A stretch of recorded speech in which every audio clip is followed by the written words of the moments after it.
Well, what a treat. This man's been such a good mate of mine. I've even looked after his house at some stage. Got to meet his lovely dog. You know, if you're inviting your people into your house to look after your house and to look after your dog, you must have a good friendship. He's none other than Dave Bongiorno, and he joins us this morning live all the way from Hawthorne, Caulfield. Good morning, Dave.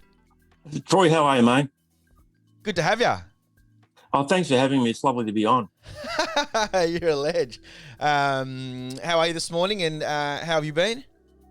I haven't got any of your wonderful coffee in me, but I'm going to have a couple after. You got that little machine pumping on the bench?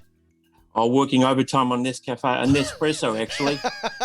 Hey, and I did give a bit of a coffee 101 to some listeners just before you jumped on. But I do say that Nespresso, you looking after your house got me onto Nespressos because it's a little bit of a trek to a nearby cafe compared to my life in East Brunswick where there was coffee shops on the doorstep. But the Nespresso pods, as you will return from your trip with no probably Nespresso pods left for you, I smashed them and I got completely convinced that that's a great option.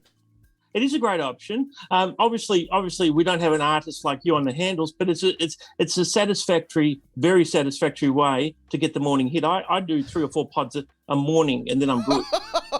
Wow! Just little pods, little cafes. Yeah. What do you call them in a little cafe? Una cafe. Yeah, un caffè. Un caffè. Un espresso. Un espresso, no sucra. Senza lo zucchero. Never any sugar. Rot the teeth. Extend the waistline. Like they care about sucra in Italy. That's it. Dave Bongiorno, you are a lawyer. 20 years now. Get out of town. Did you start with immigration law? Where did you kick off? Did you kick off in the heart of Melbourne? Yeah, I was a journalist, and my last job was at the Herald Sun. And in '96, I lasted 3 months before I got the bullet. Right. That's the perils of being a print journalist. So I went back to law school, and I've been practicing since 2000. I started my training as a commercial lawyer and thought, Jesus, what have I done? What have I done?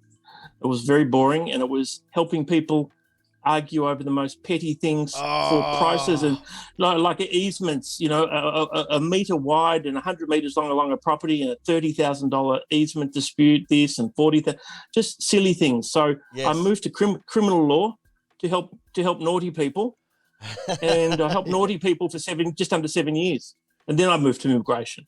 Oh, okay. I knew you'd done a few different things. I wasn't 100% sure, but you've been really helpful in a few scenarios that I've thrown at you over the years. Thank you, mate. You say you touched on something that I wonder about like how much of your life is a strain listening to people's lies, or do they always? I know you say please tell us the truth, but you might get people coming in there going, they just want to get someone back. They've got a lawyer on their hand, and maybe not so much in immigration law, but maybe there is. I don't know. How much of it is you just going, okay, look, I know that's not the truth, or do you go, look, I have to represent you. If you want to say that, let's go. Well, in crime, I always had a lot of work because generally naughty people are not very good at what they do and they get caught. That's the problem. It was good for me. It was good for me because what a lot of people don't understand is defence law, criminal defence law, in many cases is about mitigation. Or getting off on a technicality is something nice, but and rewarding from a legal perspective. But usually, a lot of my clients in the past have made admissions, and it's about taking the heat out of something. If someone's accused of doing A, B, C, and D, then we try and get B, plead to B, and get rid of A, C, and D. It was a mitigation exercise in a lot of instances, but we always fight the good fight. If someone was clearly not telling the truth, I always ask them to rethink, and we might continue or we might not, depending on the circumstances of the case. But I did it for just under 7 years, and helped a lot of people from a lot of different backgrounds. And in the end, the reason I stopped was because a lot of the people I was representing didn't mind going to jail. Right. So what was your role? Well, that's exactly right. 3 meals a day, roof over their head, hang with their mates, not need to do anything. It was, and so I thought, well, maybe I'd be better placed doing another area of law. And with a surname that ends in a vowel and a Sicilian background, I thought we'd do some immigration law. And 14 years later, loving it. Did you always have your eye on immigration in a kind of I wonder what that world's like, because that area is familiar, or you, like you said, you understand a little bit about it? Was that always, even though you're doing criminal law, you're like, I wonder where I'm going to get my teeth stuck into the immigration side? Well, I was at a practice that had commercial immigration and crime, and I was always interested by what the immigration partner did. And I was doing crime under Charles Nakakis, who's one of the best criminal solicitors in the country. So he's trained me very, very well. But it became, well, when they did Troy, they don't care about jail. My job is to keep people out of jail or minimise their time in jail. When somebody doesn't care about jail, I thought, maybe it's time to do something else. Yeah. That's so weird. I mean, even that sounds weird. So I got one guy I got out, this is some time ago. I got a guy out of jail. I said, we'll get you out today and get you some community work and some drug and alcohol rehab, which is a great result. Yes. Don't want to. I want to stay in jail. I said, are you serious? And he said, 3 meals a day, roof over my head. I said, well, my job as a lawyer is to get you out of jail and get you into some drug and alcohol rehab and get you back on your feet. And what happened was, as soon as I got him his community order, community-based order, back then as it was known, he dropped me on the steps of the Melbourne Magistrates Court with a king hit from behind. Oh, no way. And that got him his jail. It got me a concussion, mate. I think he broke his hand on the back of my head. I have a very solid head. You got a good head. You got a good head to have a couple of practice runs on, I must admit. That's it. No glass jaw on there, mate. All glass head. So as a lawyer, that probably sounds helpful. People trying to stab you, get you from behind, or just not stab you. Well, it was awful though, Dave. I heard it. I heard him whisper in my ear, I'm sick of beep. And then boom. And where he struck, he did strike, square the back of my head. And I really do think he damaged his hand. It set off a mild concussion. But I thought, well, hang on, if I'm keeping people out of jail and that's what happens, maybe it's better they do stay in jail. So that was one of the precipitating factors that led me to move to immigration. And when I started in immigration, I worked for a very, very busy Malaysian practice in Australia, and it was staffed by Malaysian Chinese Aussies and Singaporean Chinese Aussies, and we worked 6 days a week, and it was very, very good training for me. It was fantastic, because what it taught me in my practice, which I've run since 2008, is to be available 6 days a week. Right. I understand that hustle. Yeah, absolutely. And it's something, when I was a journalist trying to access lawyers, you'd ring the reception would put you through to the PA, and the PA would screen the call. As a lawyer, I've got my mobile phone number on the web, on my website, on social media, so that people can get direct access. I like people to have direct access to me. And, if people can't get my phone, they leave a message, I ring them back, because these buffers create too much time delay for people who have time-sensitive matters. Yes. Oh, it's impressive. It's impressive behaviour. I think a lot of us could probably be a bit better at getting back to people. I'm one of them. Probably back to you, Dave, and back to my friends. I figure that if it was urgent, you'd call again. But no, we're talking about a professional sense, and good on you for acknowledging that nice and early. And it probably has a lot to do with why you've been busy. You're reliable. Like and I've got a fantastic lawyer on my team, Jessica Westcott, and she's probably the finest young legal talent I've seen in 20 years of practice. Right. So I'm very lucky to have her. She's a great lawyer, and she's loved by the clients. And I'll tell you a funny story. When I interviewed her downstairs in the cafe, which is a very good cafe, not as good as yours was, but very good. And she had long sleeves on. Right. And she moved her arm and I saw a hint of ink. I said, "Have you got tats?" She was horrified. I said, "Don't worry, I've got 7. You're hired." I love it. I think the whole tats thing, like tats on cops and stuff, everyone's like, "Whoa, you're not clean and polished. You're a bad person. What have you done?" No, you know what it was? I've got an Italian client, and he is probably the best tattooist in Melbourne. His name is Stefano Forte, and I've always wanted them, and each one marks. I've got one of my boy. I've got one of my favourite football team in Italy. So they all tell a story. But Jess is inked, and there's a bit of a debate in the legal community about tats at the moment, rather interestingly. And there's a very, very prominent lawyer in Europe who is one of the finest, and she is an advocate of tats, and she articulates her case very well. Why should ink detract from the capacity to provide legal advice? Yeah. Oh, it shines a light on probably a lot of issues around law.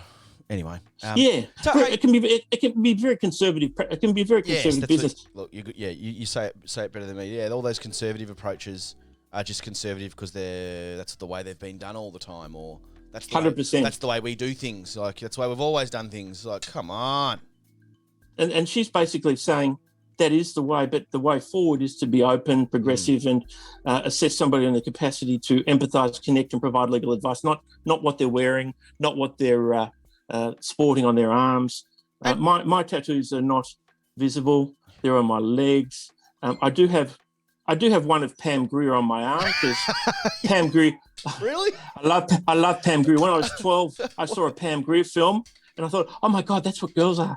I discovered girls at 12 with Pam Grier. I love it. She's great. Pam Grier's great. I love it, Dave. You're hilarious. And welcome to the Squiz. We were a bit worried about you. We've got this listener that is always on every morning, and she wasn't on this morning. It was like, where's Squiz? Hey, Dave. Let's dig deep into immigration. Give us some insight into what kind of people. What kind of situations, perhaps the common brain, the general society, and talking about empathy, which we don't have enough for immigrants, especially from a very colonial side of thinking in Australia. If you haven't immigrated to here, which, you know what I mean, it's weird because everyone immigrated to here if you're not First Nations. But Spot on. But the chat is always about, the colonial Australia, the British arrivals. They're saying, hey, stay out of our country, leave it alone, or if you're not part of our culture, all that jazz that you're probably well aware of. You're on the front line of dealing with situations where people, a variety of scenarios. Give me some scenarios of why people would want to migrate to Australia. A lot of people come because this is arguably the safest country on earth, the most economically stable on earth, and people can enjoy property ownership here that is not necessarily a right in any other country. I have seen in 14 years the talent coming to the room that is Australia. And if people could see what I see and what other immigration professionals see, the talent, the desire, we don't realise, Troy, and you know this, we don't realise how lucky we are to be here. The people who are coming here know how lucky it is to be an Australian. They know how lucky it is to live here. I had one Vietnamese client. I'll give you an example. And he was from Hanoi. And Hanoi, if anyone's been to Hanoi, it's a beautiful city, and the food is, the Vietnamese people are wonderful. They're 40% of my practice, mate. And what happened was he was so academically strong that Peninsula Grammar down at Mount Eliza gave him a Year 11, Year 12 full scholarship. Wow. Now, his grades during VCE were so strong and powerful that Melbourne, Monash and La Trobe offered him scholarships, full scholarships. And he chose La Trobe, and because he chose La Trobe, La Trobe dangled more fruit than Melbourne or Monash. And he scored 10 100s in his accounting degree. 10 out of 36 subjects. And I said to him, you're so special. I'm actually going to help you get your first job. It's not my job to help people get employment. I'm not a recruiter. And so I rang a mate who runs an accounting practice, and I said, mate, I've just got your graduate solicitor, your graduate accountant for next year. He said, oh, come on, don't be silly. I said, mate, have a coffee with him. He rang me after coffee. He said, my God, he's extraordinary. And that set the tone for 3 years employment for this Vietnamese young man.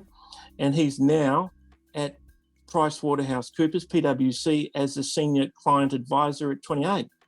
How good. I mean, living the dream. And he's just one example. I mean, the doctors who we see when we're sick are Malaysian, Singaporean, Chinese, and they've come and studied medicine here. They've invested $500,000 in their education. They're fluent in English. They're fluent in Chinese or Malay, and they're great additions to this community. Any time we go to the doctor, I mean, my doctor? Malaysian, Chinese. You go to a specialist, Singaporean, Malaysian, Chinese, and they are great. Well, they're wonderful. They're Melbourne. They're Australian trained, and they are wonderful Australians. So I help students. I help professionals. I do pro bono work occasionally. I get a bit caught up in the pro bono work, so I try and keep it to a minimum. I'll give you one example of a good pro bono case I was involved in. Beautiful Indigenous Australian man from Perth, great bloke. You'll love this. His grandfather fought in World War One. His father fought in World War Two, Indigenous Aussies, and he fought in Vietnam. He did 2 tours. So this is an Indigenous Australian community family committed to this country, blood and sweat and tears, and all people survived. Grandpa survived, Dad survived, and my client survived. But what happened was he was widowed, and so he went back and he met a lovely Vietnamese lady, and the government refused his visa for her. Did the world hear about this story? They did. I know the story you're talking about. That Indigenous guy that didn't get granted a visa into his own country. Oh no, that's a different one. This one is an Indigenous Aussie, great bloke. 2 tours of Vietnam, went to get his new Vietnamese partner a tourist visa to come to Australia, and they said no. Right. And I was reading it online at 11 o'clock one night, and the power of the internet, I tracked him down. I said, mate, let's get her in. And we got on board, and we actually wrote to his local federal member, lovely bloke who's since passed away, John Randalls, lovely bloke, and he agreed it was an outrage, and we got a visa for her in 2 days.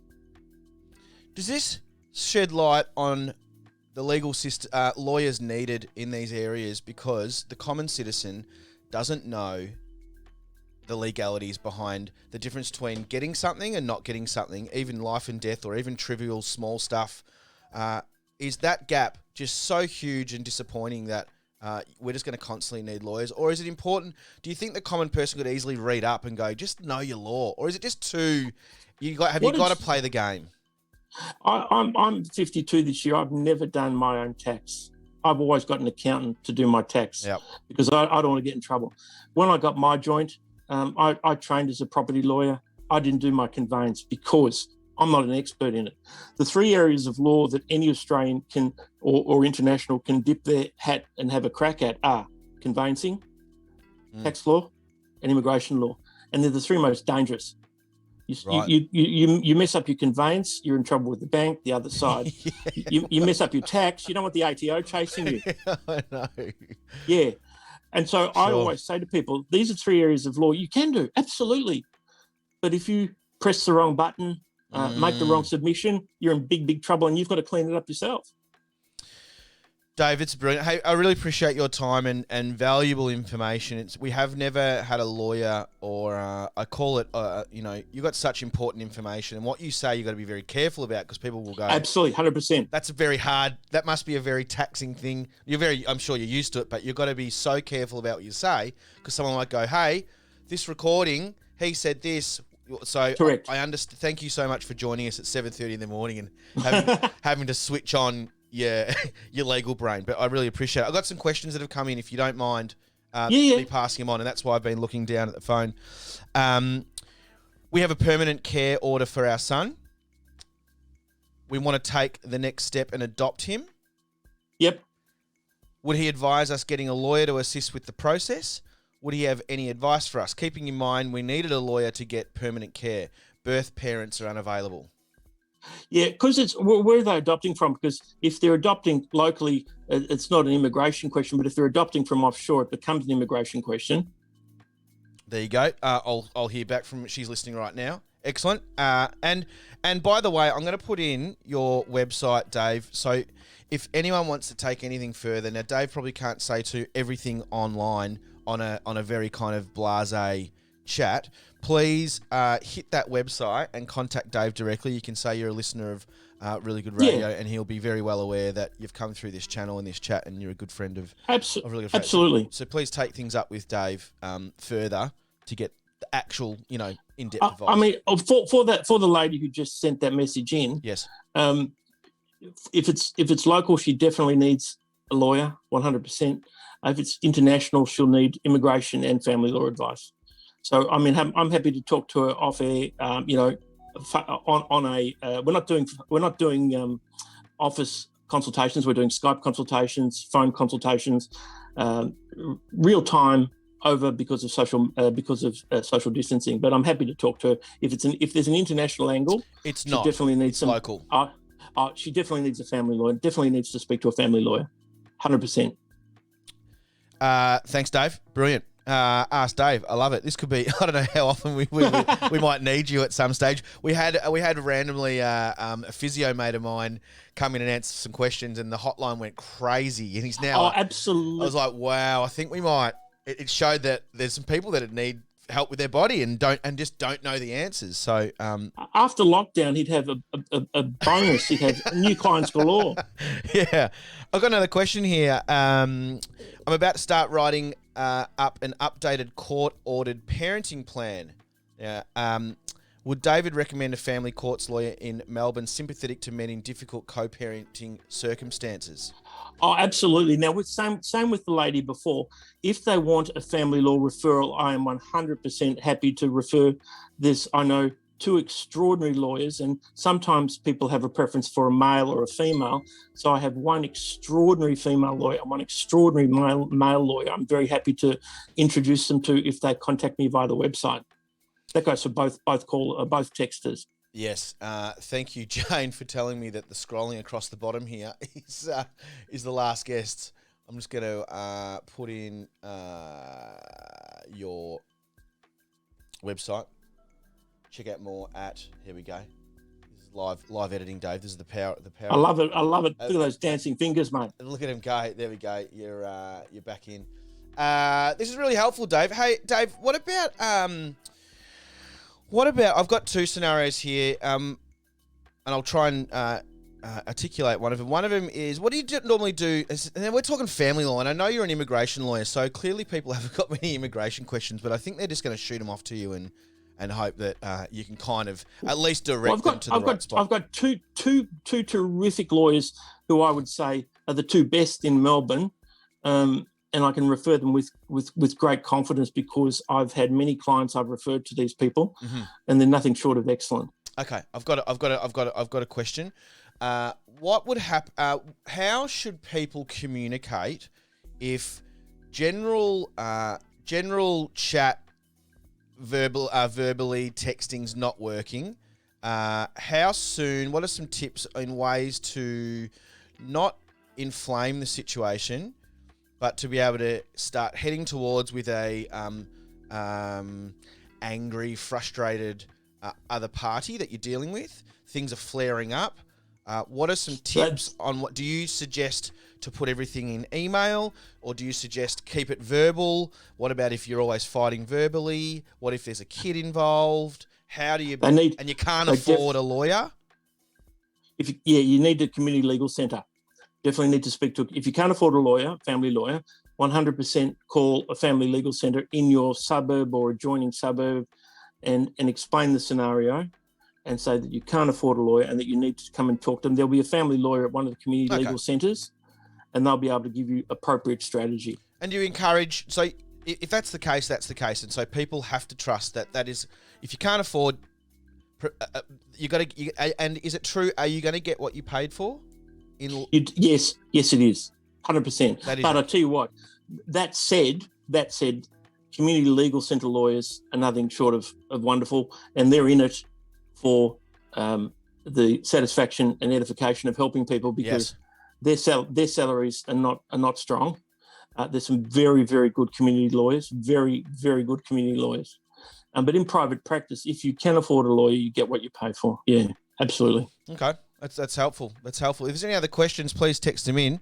And thanks, Jano, for telling me about the wrong information. But please check out, if you want to talk about anything related, even if getting referrals, and I know not a lot of us, I go to you, Dave, I've been to you in the past and asked for help for people or for myself, and you're always really great at going, look, I can't help you, and there's no point in you trying to. Here is the right person to talk to. Always.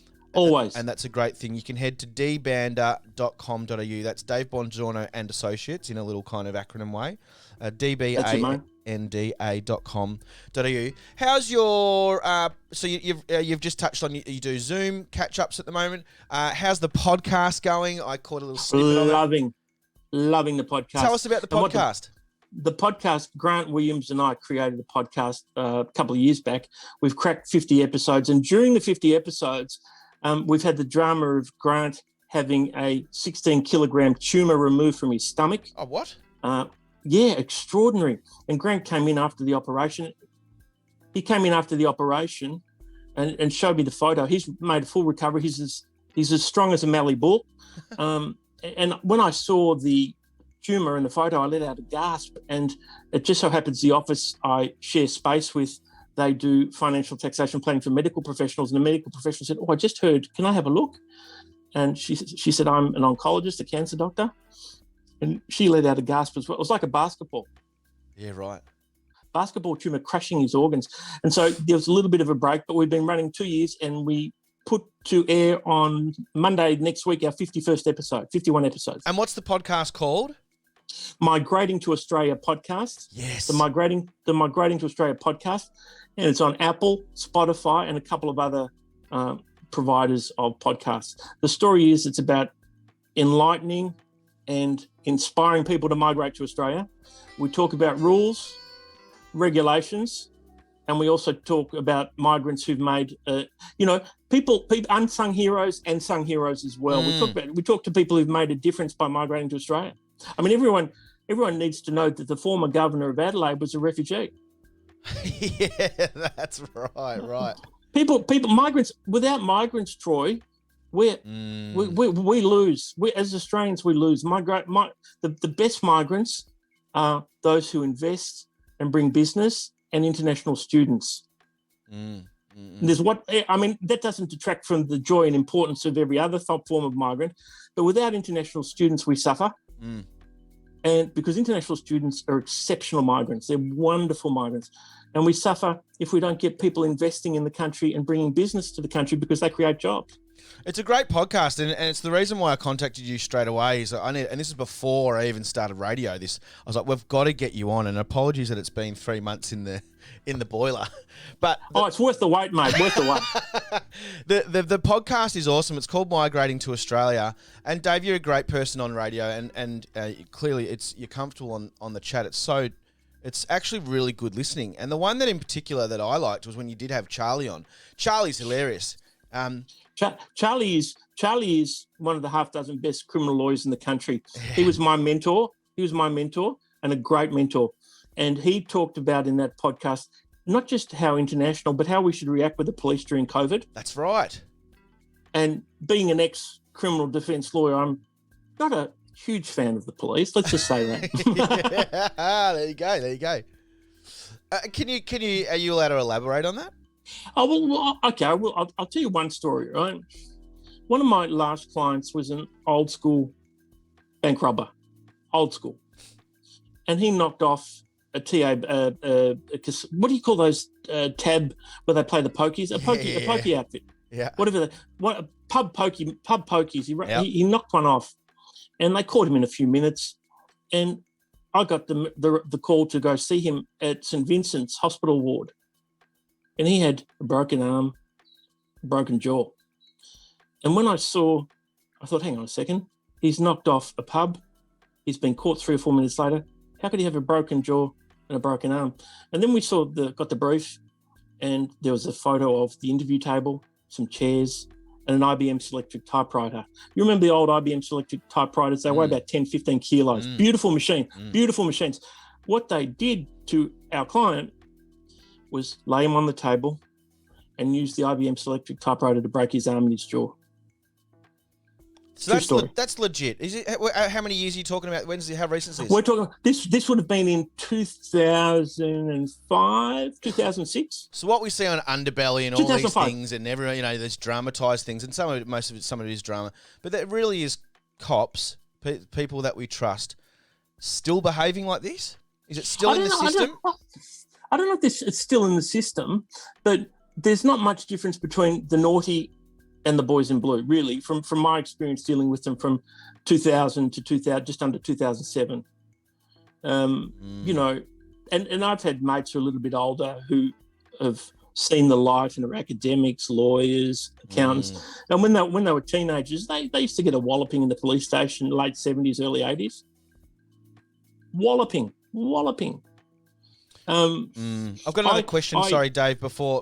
Sorry to cut you off. I wanted to really honour the people that are coming in and yeah, of course, absolutely. And once again, you can head over to dbander.com.au. The link I just put up in the chat.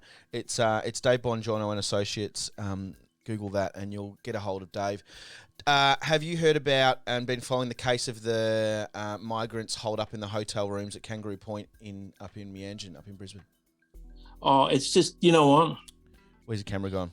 Go. Oh, where's it gone? Hang on. Have you heard of that? I haven't heard of that one, but I don't want to talk about refugees in detention because I'll get in trouble. It's incredibly upsetting, and it's wrong in every sense. I'll tell you who's doing extraordinary work in that space is Craig Foster, Socceroo, Grafton boy, extraordinary man. Now a fully qualified lawyer, and doing great work in the refugee space. The way the country treats refugees is, let's just say, it's extremely disappointing. Still to this day. I mean, it's never. Still to this day, it's never been great, has it? Is it safe to say that? No, it's not like it was great and we've lost it. It's like we've never been great. Never been great. And Jessica, I should get Jessica on the show one day. Yeah, she's a passionate advocate and wonderfully articulate, and could talk you through it without getting upset like I do, because it upsets me. I think the way these men are being treated is appalling. It's appalling. We only get fed what we see on news reports and stuff. So it's so valuable hearing this from someone that we can at least walk away and go, no, Dave, who's an immigration lawyer.